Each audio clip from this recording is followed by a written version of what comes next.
Доколку не се обезбеди цензусот од 40% од гласачите за избор на председател во вториот круг на предстојните избори, спикерот Ала Џафери ќе ја преземе функцијата председател. Преку нови уставни измени кои ќе ги иницира владата, функцијата шеф на државата ќе се бира во собрание, брефираат владини извори. Наместо на непосредни избори на кои народот треба да одлучи кој ќе ја води државата, власта е се поодлучна да се избере председател по своја мерка и тоа единствено со глас на владеачкото мнозинство.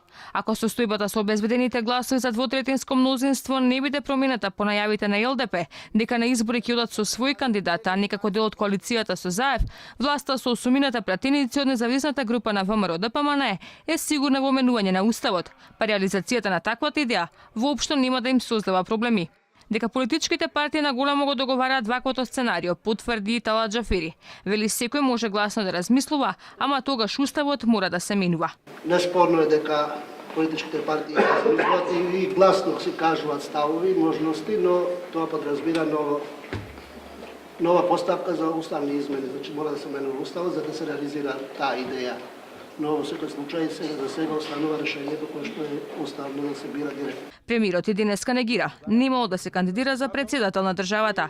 Сепак владени извори велат дека ЗАЕВ поддржува одржување на парламентарните избори заедно со председателските, но сепак за тоа треба да се прашаат и коалиционите партнери кои не биле воодушевени од таквата идеја. Согласно законските рокови на 2 или 3 февруари, Џафери веќе најави дека треба да бидат распишани редовните председателски избори, бидејќи мандатот на председателот Ѓорѓе Иванов завршува на 12 мај. Се очекува изборите да се одржат на крајот на март идната година или почетокот на април.